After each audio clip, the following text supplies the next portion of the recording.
We placed the implants. How long implants? Because that pterygoid, wouldn't it like 17 or 20 millimeter? Or Common sizes can be, again, it can be 18, 20, 25, 13. It depends on how long we have bone in the back. okay.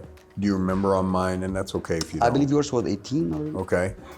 So longest one was 18 millimeters. What was the shortest one? In your case? I can't remember. Okay. What is the shortest one you use, just out of curiosity, for this procedure? When I have to, I can go as short as 8 sometimes in certain areas, but I don't immediately load those.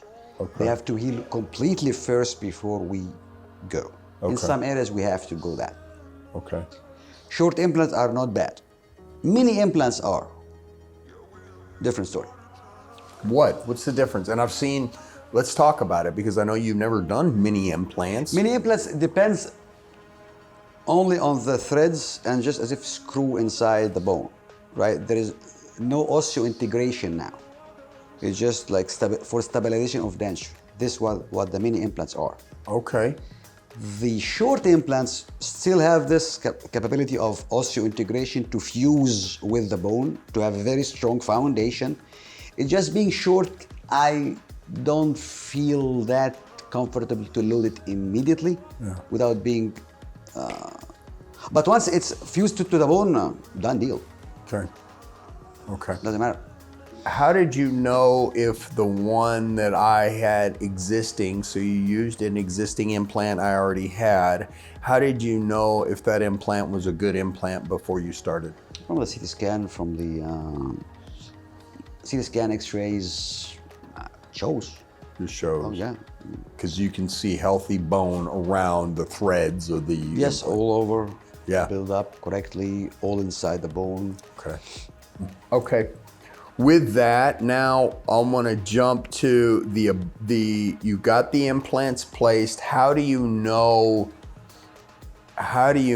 you've successfully placed all 6 implants? How do you know it's time to go, okay, now we can move to the abutment healing cap piece of it, or basically you got all the implants placed. How do you know that it was a success? How do you know? So is it technology? Do you take CTs? At the surgery time or later you mean? Surgery. So now once you finish placing, you're on that 6th implant, you look at the teeth, you look at the bone and the implants. How do you know it was a success? While you're placing the implant, you need to feel this kind of anchoring of the implants going on.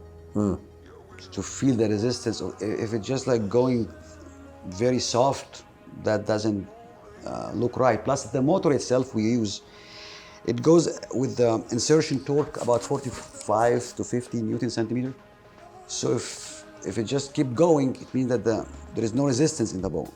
If during the insertion, the motor at the 45 Newton centimeter didn't go all the way in, means that the bone is resisting more than this force, right? When I get this one, then we stop, and maybe like during the surgery, I have to continue by hand, which is more. That gives me confidence, okay, this one is above the 45 Newton centimeter or so, I know. If it just went all the way in, maybe yes, maybe no. So this, I have to count on different device, which we call it Ostel or Penguin, that we put small screw inside the implant and we measure it with kind of frequency thing. We have a certain number. If below this number, means that no, it's not really stable enough. Okay. This device called Ostel or something. Okay. Yes, Ostel, and several brands are out there, Ostel, Penguin, some of those. Okay. But if also this one doesn't give me the number I need, so this one I excluded from the immediate loading after the surgery. It doesn't mean it failed. It's just not ready for an immediate loading then. Okay. So easy way to explain it for our viewers, you want that screw inside of a stud versus in drywall. If you put a screw into drywall, if you're hanging something and you drill into drywall, it spins easy, versus you drill into wood, it's tighter and you know you can hang a lot more weight on it. Easy way to say that? Kind of. Okay.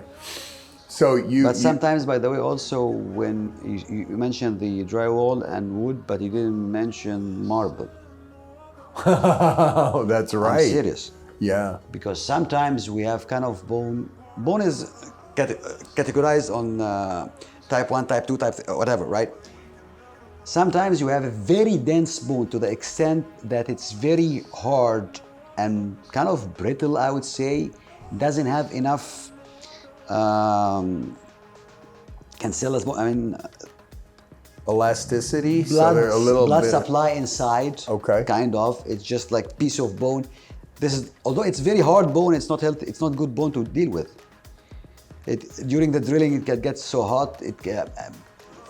Implants also, as much as it's need bone, but too much bone to the extent to be very hard, it will not nourish the osseointegration process here. Okay. So sometimes even when we select where to go in some of the cases, that we have to go with the right area of the bone. If it's too dense, this is not good neither. Wow. Okay.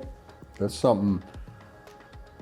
I've heard you talk about that in the past, that you've had some patients that are just like rock.